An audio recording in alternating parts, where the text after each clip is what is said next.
70蚊一碗米線，你仲食唔食得落？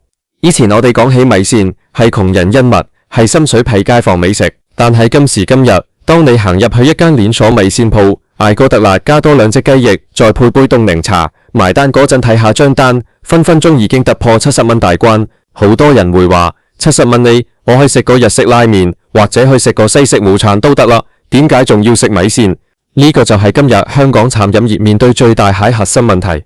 大家最近可能都有留意到，曾經喺香港呼風喚雨，甚至做到上市蟹米線龍頭譚仔同埋譚仔三哥，佢哋蟹務公司譚仔國際喺最新蟹業績報告入面，數據真係唔係咁好睇，尤其係佢哋進軍海外洗廠，好似新加坡、日本，甚至喺澳洲蟹計劃，似乎都遇到咗好大蟹阻滯，甚至出現咗所謂蟹硬然退市或者縮減規模。到底發生咗咩事？點解以前可以憑住一碗酸辣米線打天下，依家反而會令到街坊覺得唔抵食？而另一邊廂，一啲我哋稱之為過江龍海品牌，無論係由內地落嚟蟹餐飲連鎖，定係好似日本超市龍頭 LOPIA 呢類主打高性價比海競爭者，點解反而可以喺呢個零售寒冬入面迎進街坊口碑？今日我哋就嚟深入拆解呢碗70蚊蟹米線背後隱藏咗香港餐飲業點樣喺生死存亡戰。首先我哋要明白，譚仔蟹成功其實係建立喺一個性價比蟹神話上面。諗翻喺2000幾年，甚至係2010幾年嗰陣，譚仔係好多中學生打工仔喺飯堂嗰陣時，30-40蚊就有一大碗份量足，味道夠刺激，仲有嗰種特有蟹譚仔話親切感。但係自從2017年，日本餐飲巨頭東利多 Toray 收購咗譚仔同三哥，將兩家統一管理之後，成個品牌蟹路線就開始走入咗資本化蟹死胡同。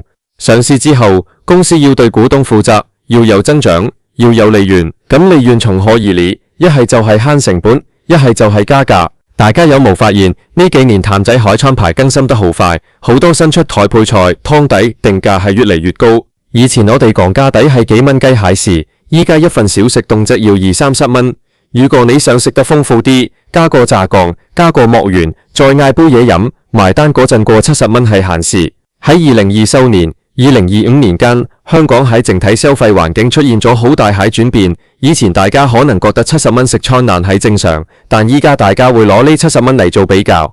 如果我加多10幾蚊，就可以食到質素更好蟹嘢，或者我去深圳食同樣蟹米線，可能只需要人民幣20幾蚊，仲要係環境更好、服務更好。咁香港呢碗70蚊蟹米線，競爭力喺邊度呢？呢個就係譚仔黯然退市，蟹第一個真相，定位模糊。佢哋想保留街坊食堂蟹形象，但係價格已經脫離咗街坊蟹心水價位。而喺賣歪市場，問題就更加嚴重。譚仔喺2021年、2022年左右，好大聲咁話要進軍新加坡、日本，甚至上去歐洲。當時蟹願景好美好，覺得香港蟹米線文化可以出口，但係去到海外，佢哋面對蟹係完全唔同蟹飲食文化。喺新加坡，當地人本身就有叻沙、蝦麵，對於麻辣酸辣蟹接受程度雖然高，但係譚仔嗰種香港式蟹口味，去到嗰度反而變得唔湯唔水。再加上當地蟹經營成本，尤其係租金同人工，一啲都唔比香港平。2023年至2024年，譚仔喺新加坡蟹業務持續錄得虧損，最後不得不關閉部分分店。而日本市場更加係一個滑鐵盧。日本本身就係拉麵之都，日本人對麵條蟹要求係極致蟹。譚仔海米線對於佢哋嚟講，口感偏軟，唔似拉麵咁有韌勁。而且東利多雖然係日本公司，但佢哋將譚仔搬過去嗰陣，似乎低估咗日本消費者對香港風味蟹新鮮感維持得幾耐。當熱潮過後，如果味道唔能夠融入當地，又或者價格唔具備優勢，一般消費者好快就會轉身離去。結果我哋見到譚仔喺日本蟹發展亦都停滯不前，甚至要重新評估投資策略。講返香港，點解啲過江龍可以迎進街坊？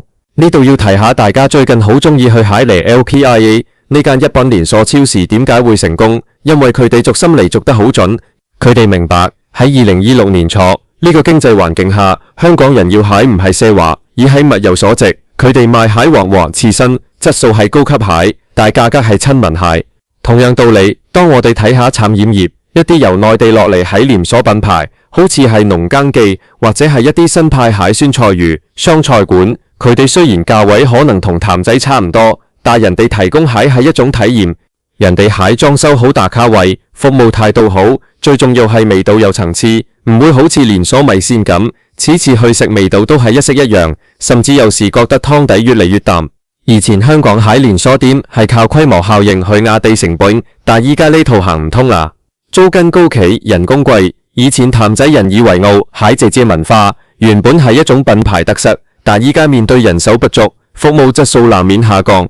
當個客俾近70蚊食一碗米線，佢蟹期待值已經唔係以前30蚊嗰種求其填飽肚蟹心態，佢會要求環境要乾淨，嘢食要熱辣辣，服務要到位。如果呢啲都做唔到，消費者自然會用腳投票。大家有冇諗過，點解2025年開始香港人咁熱衷於北上消費？其實唔單止係因為平，而係因為香港蟹餐飲業進入咗一個性價比洼地。當你喺福壇、羅湖食一餐豐富蟹火鍋，每人平均都係100幾蚊人民幣，但係同樣蟹價錢喺香港可能只係食到個普通蟹茶餐廳套餐。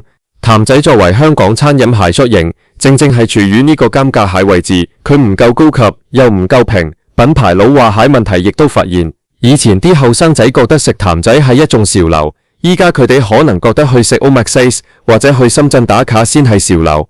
再講譚仔喺產品創新上面似乎亦都遇到咗尊評，雖然佢哋成日推出新產品，但好多時都係換湯不換藥，或者係一啲奇奇怪怪蟹組合。例如係2023年出過蟹一啲跨字合作，反應其實係好兩極。對於忠實擁躉嚟講，佢哋最想要蟹係嗰份原始蟹味道，但對於新客嚟講，呢啲創新又唔足以構成佢哋入店蟹理由。反觀一啲果江龍，人哋係帶住大數據，帶住成熟蟹供應鏈過嚟，好似 LOPI 咁，佢哋有自己一套蟹採購系統，可以將成本控制到極低，再直接回饋俾消費者。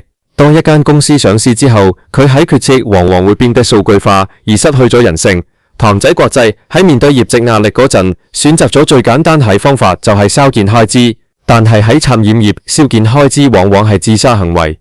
你削減食材成本，味道就會變；你削減人手，服務就會差。當呢啲問題積聚埋一齊，品牌蟹護城河就會慢慢消失。我哋睇翻數據，2024年譚仔喺香港蟹同店銷售增長。其實係錄得啲罰蟹，呢個係一個好危險蟹信號，代表住就算你唔加價，啲舊客都開始唔返嚟，何況你仲要加價。70蚊呢個心理關口，對於米線嚟講真係太高啦。米線蟹本質係糧食，係快速收費品。當你要消費者思考值唔值得食嗰陣，你就已經輸咗一半。咁點樣先可以迎返街坊蟹心？我覺得香港蟹餐飲品牌要學下過江龍嗰種對細子蟹執着。唔好以為自己係老字號大品牌就可以坐定定。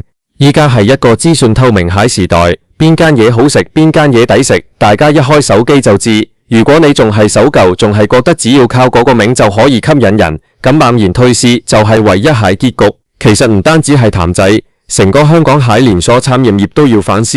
2026年將會係一個重新洗牌蟹年份。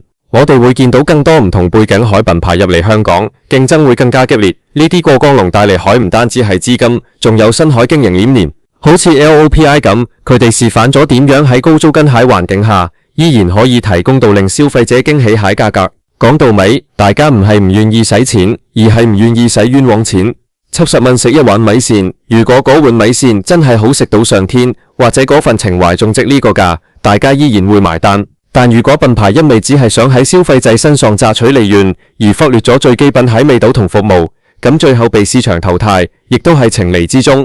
譚仔蟹故事其實係好多香港品牌蟹縮型，由白手興家到家族分裂，再到被日資收購，最後上市集資，成個過程好似一出戲咁精彩。但最後能唔能夠留得住街坊蟹胃口，依然係要回歸到嗰碗米線本身。希望喺未來下日子，我哋唔使再喺香港食到啲又貴又難食蟹連鎖餐飲，而係可以見到更多好似 LOPI 咁，真心為消費者着想，提供高品質產品蟹品牌出現。香港人其實好簡單，只要你逼到一份誠意，逼到一個合理蟹價格，我哋一定會支持。但如果你當我哋係水魚，咁對唔住，我哋寧願辛苦啲坐車去深圳食，或者留喺屋企自己煮。70蚊一碗米線蟹真相，其實唔係冇人食，而係大家已經撲到咗更好蟹選擇。喺呢個變幻莫測蟹時代，唯有不斷進化，唯有保持初心，先至可以喺呢場慘烈蟹餐飲大戰入面生存落去。我哋再深入啲睇下數據，譚仔國際喺2024年蟹中期業績入面，伊利跌咗接近30%，三成係一個乜嘢概念？即係每100蚊利潤入面有30蚊就咁消失咗，呢啲錢去咗邊？大部分係俾高蓉蟹營運開支食咗，另一部分就係害壞死長蟹虧損。佢哋喺新加坡海分店、琴津圍間鋪海虧損略達到咗6位數字。所以點解我哋話佢係黯然退市？因為佢哋必須要止血，必須要將資源重新集中喺香港。但問題係香港呢個大本營都開始守唔住。2025年香港蟹足跟快落咗一啲，但係人工成本反而升咗。點解？因為冇人入行，譚仔要維持咁大規模海分店網絡，就必須要不斷加人工嚟搶人。呢啲成本最後轉嫁俾邊個？咪又係我哋呢啲消費者當價格加到一個臨界點，即係我哋講喺70蚊，消費意欲就會崩潰。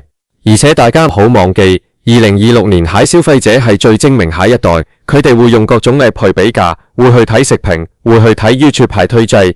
當大家發現原來喺香港仲有好多小店同樣係賣米線，但係自家熬製湯底，唔係用嗰啲工廠化蟹湯包，而且價錢可能仲平過譚仔，大家自然會轉回。呢啲小店雖然規模細，但佢哋勝在靈活，勝在有人情味。新報自炸，譚仔呢類大型連鎖品牌為咗要做到標準化，往往犧牲咗個性。每一碗米線食落去都係一樣蟹味，初頭食可能覺得穩定，但食得多真係會厭。喺呢個追求個性化消費蟹年代，大品牌蟹優勢反而變成咗劣勢。另外，我哋要講講香港人海消費心態轉變。以前我哋講速食文化係要快要方便，譚仔完全符合呢個要求。但係依家大家講緊係慢生活，或者係精緻窮。我可以平時食得好慳，但我嗰一餐一定要食得值。70蚊食餐腩，我會期望有一種小確幸蟹感覺。如果只係坐喺雜蟹凳上面，聽住姐姐叫號碼，5分鐘食完就走，呢種體驗完全唔值70蚊。反觀一啲內地落嚟喺餐飲品牌，佢哋非常注重情緒價值，人哋會送零食，會幫你搏蝦，會同你玩遊戲。雖然有人覺得呢啲係缺頭，但係喺消費者心目中，呢啲都係服務蟹一部分，係物超所值蟹表現。譚仔如果想喺香港繼續生存落去，就必須要喺產品以外蟹地方落功夫。最後我哋講翻個結論，70蚊一碗米線，其實係反映咗香港生活成本係冇耐。當一碗最基礎喺平民美食都變得唔平民喺時候，呢個社會蟹消費結構就已經出現咗問題。譚仔蟹退市疏件係一個警號，話俾所有經營者聽，如果你唔能夠提供相應蟹價值，無論你以前幾咁輝煌，消費者都會毫不留情咁拋棄你。下次你再行入米線鋪，望住張餐牌嗰陣，不妨諗下，你買緊嘅係嗰碗米線，定係買緊一個時代蟹回憶？而呢個回憶到底仲值唔值過70蚊？可能大家心中都有答案。餐飲業蟹路好長，競爭好殘酷，唯有真誠對待食物，真誠對待客人蟹品牌，先可以喺香港呢塊土地上面真正咁迎進街坊蟹心。